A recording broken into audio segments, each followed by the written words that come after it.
This is the blueprint to becoming a data analyst, and I'm going to walk you through all the levels step by step to become one this year. First off, level one. Level one is knowing that I want to become a data analyst. And why should you become a data analyst?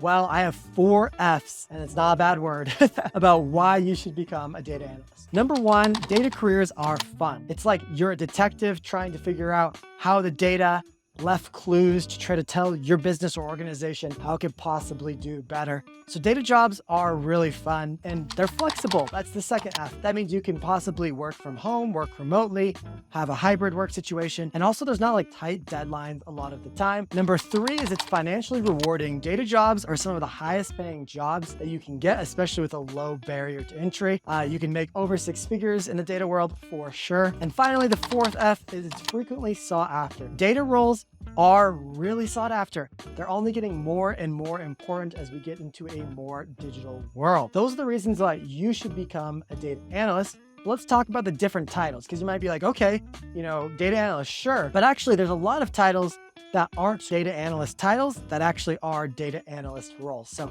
for example, there's a business analyst, there's a financial analyst, there are marketing analysts, quantitative researchers, a BI engineer, BI standing for business intelligence.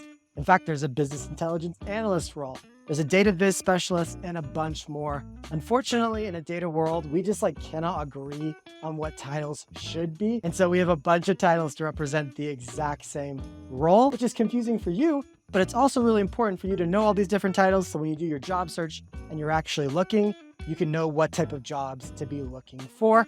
These roles pretty much all do the same thing. Some of them are going to be more focused on SQL. Some of them are going to be more focused on data visualization. Some are going to have more focused on statistics or something like that. Overall, any of these would be a great first role for you to land in the data world. Now, you might be thinking, well, what about a data scientist or a data engineer? And I actually don't think if you're trying to land your first data role, you should even be worried about a data scientist or a data engineer. The reason being is I've actually been all 3, and the data analyst definitely has the lowest barrier to entry.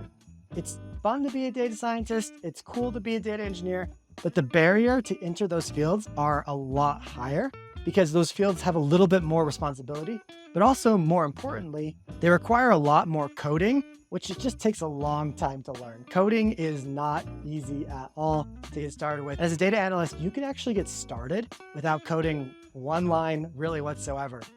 So don't worry about those titles for now. I'd put them aside and I'd focus more on becoming a data analyst. And I went from being a chemical lab technician to a data analyst, to a data scientist, to a data engineer. I've worked for companies like ExxonMobil, MIT, Harley-Davidson, and now I've helped hundreds of people land their first data job as data analysts. And that's what I spend my time doing, creating content and teaching. So level 2 in this blueprint is identifying the skills to get you there, to get me there, okay? So you shouldn't be learning Python or R. I just told you that, learning programming languages is really time intensive. And to be honest, there's not even that much big bang for your buck at this point. It is a very steep learning curve, and the dividends for learning these programming languages doesn't really pay off till later in your data career. So what should you be focused on instead? Well, in my opinion, why not just see what's actually being listed for and then just learn those skills, right? If I was trying to become a data analyst today, I would try to do it as quickly as possible with learning the least amount of skills possible. So that way, I can get a job and I can get paid to learn the rest of the skills on the job. You see, no one actually is 100% prepared for any job that they get, and there will always be on-the-job training. And honestly, that training is the absolute best. As someone who has a master's degree, who runs a data analytics bootcamp, there's no way to really compete with on-job training. So my goal would try to be getting in that door as quickly as possible and actually get those lessons from my employer. So instead of trying to learn everything, instead of trying to learn Python or all these different things, why not just focus on the bare minimum and what's being required the most? And so I actually really like this resource. It's from Luke Bruce. You guys might have seen him on YouTube. It's datanerd.tech. And what Luke's doing is absolutely amazing. He's actually web scraping hundreds of thousands of job descriptions and taking a look at the data that's inside of those job descriptions. And it turns out if you look at this bar chart that he's created, you'll actually see what the most important data skills to learn for becoming a data analyst are. Now, of course, you're going to see SQL at the top. That's going to be really important for landing your first data role. To be honest, I landed mine without knowing it. As you see, it's the most in-demand data tool actually for all three of the families, the data analyst, the data scientist, and the data engineer. So it's totally worth learning. You are, of course, going to see Python up there, but what I want to emphasize here is this is actually for entry-level and intermediate jobs. And so Python does get more important down the road, but what you're not maybe realizing is that Power BI and Tableau are pretty similar. And so if you combine the two, that actually jumps up their rating quite a bit. So those are really important to learn. And then of course, Microsoft Excel. That is the granddaddy of them all in the data analytics world. And there's a lot of companies who really haven't gotten past data analytics in Excel. So you definitely want to make sure you're learning Excel. And so you really want to be focusing on number 1, SQL, number 2, Excel, and then number 3, some sort of visualization tool, whether it's Tableau or Power BI. I would personally learn Tableau. I just think it has a stronger community behind it with Tableau Public. There's a lot of training online for free and stuff like that. It's also more in demand. But once you learn one of these tools, Tableau or Power BI, there'll be quite a bit of overlap between the two, and you'll be able to learn the other one much faster. If you want to learn more about what skills you should really be focused on, definitely check out episode 75 of this podcast, Data Career Podcast, where I interviewed Luke and we talk about it in depth. Level 3 is showing off these skills. So unfortunately, it's not enough to just learn these skills. You have to let the recruiter or the hiring manager know, yes, I can do all these tasks that you've asked to do in the job description. I'm the right guy or the right gal for the job. And unfortunately, certificates are not the answer to this question. They mean nothing in this industry. They're honestly just pieces of paper. They're new. No one really is exactly sure what you learn in them. Everyone has them. There's the Coursera, there's the DataCamp, there's the Udemy, there's the Google. I even have my own certificate for my bootcamp. They're all not worth a thing, unfortunately. They're just pieces of paper. So that's why portfolios are so important. Portfolios actually show off your skills in a way that people can't just rip in half. It is indisputable that you have these skills. Here is the proof. And so what a portfolio is some sort of website or collection of projects or examples of way you have used these skills to solve data problems. And it's tangible. It's either done by showing your code, it's done by writing an article or a story that kind of summarizes almost like a blog post of what you've done. And really, it's like if I've said, for example, hey, I can jump over a car, it's like, all right, Avery, great, prove it. Send us a video of you jumping over our car. That's exactly what a portfolio is. You know how to do SQL? You know how to do data wrangling in SQL? Great, show me the proof, show me the video. And the video is going to be hosted on your portfolio. So a portfolio is absolutely key if I was trying to land that job as quickly as possible. Level 4 would be me realizing that there's actually no correlation between my skills and how long it takes for me to land a data job. And let me explain.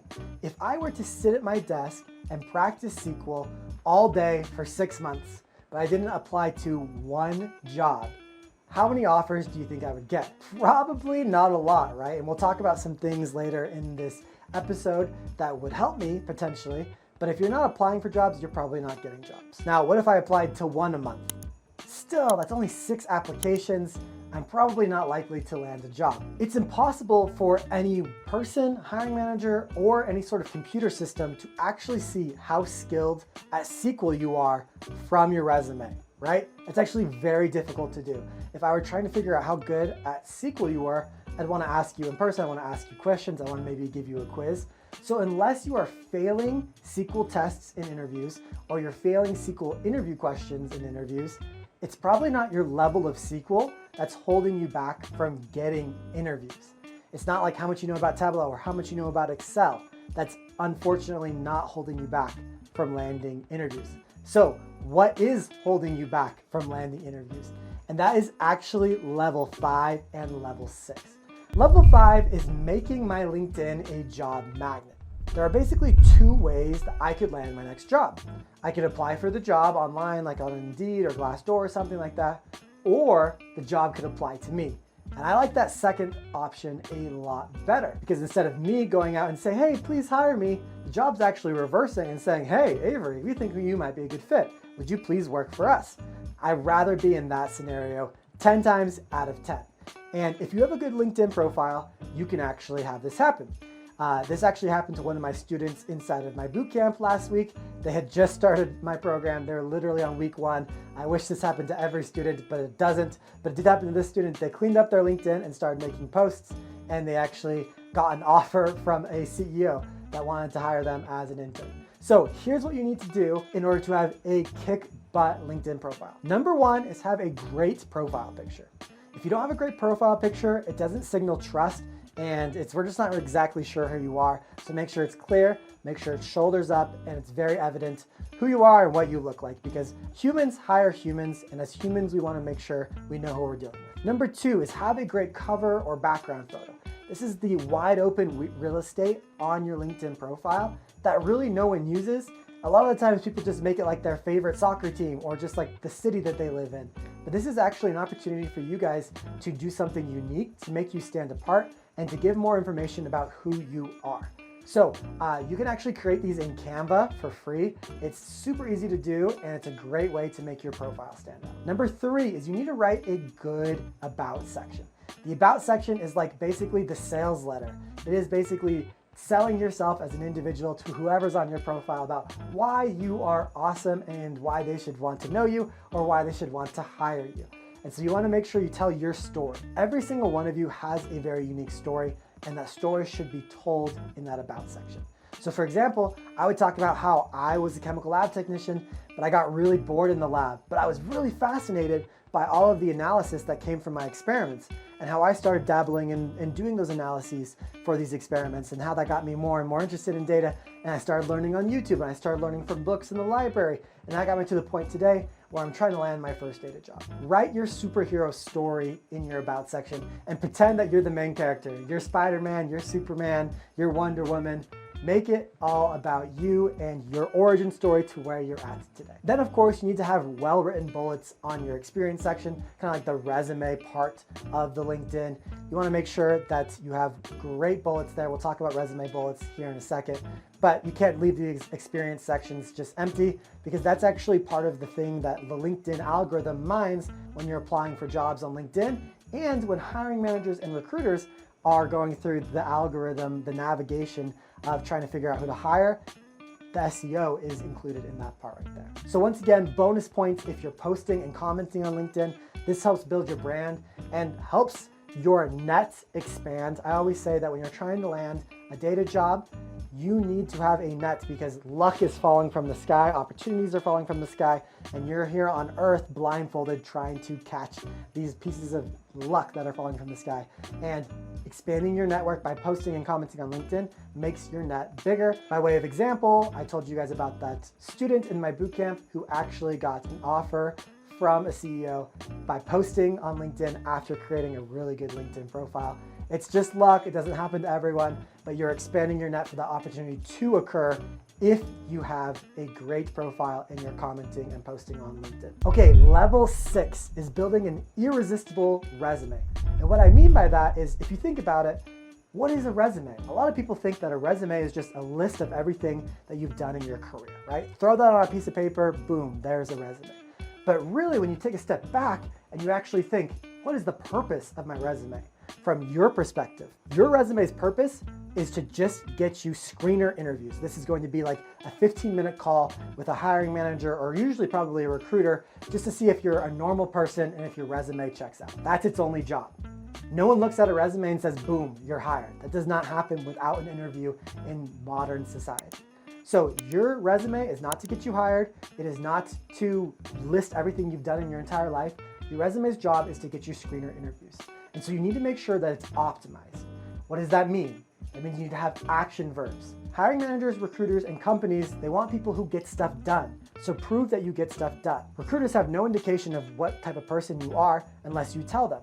So say, hey, I'm an action taker. I conducted, I did this analysis. Just all of your accomplishments, the actions you took, the results that came from those actions is what needs to be on your resume. Number 2, you need to make sure that the title you're going for is actually on your resume. Even if it's just at the beginning in like your professional summary, I would try to put it somewhere actually on your experience section if you can. Not everyone can, because for example, if you already had a data analyst job, you probably won't have trouble getting your next data analyst job.